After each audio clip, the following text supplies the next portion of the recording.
Hey guys, Ben Johnson here with Fidelity Building Protection. I want to talk to you real quick about the last two features we're going to cover in this training session for ProData Key. That is going to be door states and live events. Door states is a way for us to see what's going on with any of our doors dynamically. So whatever's going on with them right now, that's what we're going to see up here. We can see all three of these doors are gray and the lock shows closed, which means that door is currently locked and closed.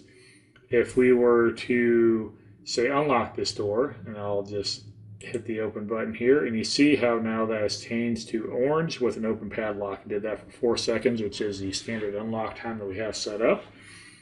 If that door is on a schedule, you would see that same, let's just do this real fast to make it a little easier. You'd see the same logo here, the padlock, but you'd see a clock face inside of it to let you know it's on a time schedule. Now I just locked it back by clicking that. We have a couple of cool features we can do. One is called a forced toggle. And this all works whether you're on the mobile app or a website, just like we are now. If you're on the mobile app, you just push your thumb over it for a second. If you're on the, if you're on the mobile app, use your thumb. If you're on the website, you just use your mouse here. So this is called the forced toggle. And the forced toggle is basically we're going to, whatever status the door is in, which currently is closed and locked, we're going to force it to change. And so I just forced it, and you see again, it went to the unlocked state. I forced toggled it open. If it were locked, or if it were unlocked, I could force toggle it locked. And do that again, and lock it. It's kind of a cool feature if you need to temporarily unlock a door. The downside is if you forget about that, that door is going to stay unlocked until you remember it later or until it goes into a scheduled event. I don't like to use the forced unlock. What I prefer to do is actually do what I did earlier, which is hit the arrow here and then open up and it says unlock 5 minutes. But if you click on the 3 dots right next to it, you can change that scale from 5 minutes, 10 minutes, 15, all the way up to 90 minutes. So I can actually tell this door to be unlocked by clicking here for 90 minutes. Now, unless I do something, that door is going to stay unlocked for the next hour and a half. That can be good if you got people coming in and out, if you got some deliveries coming, whatever. Again, it doesn't have to be 90 minutes. When you're done with it, you can hit lock. If you forget to hit lock at the end of 90 minutes, it automatically locks anyways. And there we go. We're right back to that. Again, we just use our slider to pick how long we want it to be unlocked for, 5 minutes being the minimum. Another great feature on here is called Do Not Disturb. So let's say I got some painters inside my garage and I do not want anyone in my garage because I don't want them knocking my painter over. I can put that door on Do Not Disturb. Now you see that the logo went from the orange padlock to a red locked lock that has the no symbol on top of it. That means that no card will work on that door to unlock it. It's a really great feature to have. You can use it, again, if you don't want somebody to get into a room at all for whatever reason. Maybe have an exterior door to a patio, but it's in the middle of winter and you don't want people coming in that door. You just throw the Do Not Disturb on there and that reader becomes inactive. Nobody can use it. Once you're done with it, you just hit the Do Not Disturb again.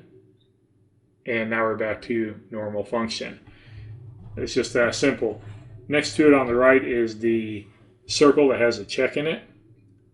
This will change status if you have an alarm. So if someone forces a door open, if you have typically it's going to be from a forced door. For that to be in effect, we'd have to have door status set up. And I don't happen to have door status monitoring set up on this particular door. But that is something you can do as well. If you need door status, just let us know and we will help you get that going. So it's just that simple. Again, you can click on the door itself and go to open if you want to unlock for 4 seconds. You can use your thumb if you want to do it, or on your mobile app, and then you have the force toggle to force it locked and unlocked, or you can do the Do Not Disturb or the unlock for a set period of time. It's just that simple. Let's go back out here to our live events. And so live events is a great way to see what's going on right now in your system with people accessing doors. If you use door stats, you can see whatever's going on, right? You can see it right now. So I'm going to take a card and I'm going to swipe it on our demo lock. And now you can see that it popped up in here that I've accessed that demo lock because I have access to that device. If for some reason somebody came up to this door and they swiped a card on it, but they did not have access,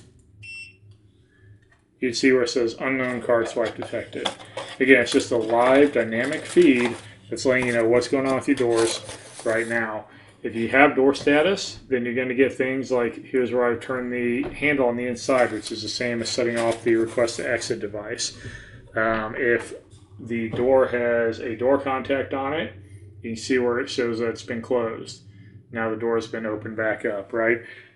So you can just watch a live stream. This is really great if you have a security guard or if you're trying to find out what's going on with something in your facility.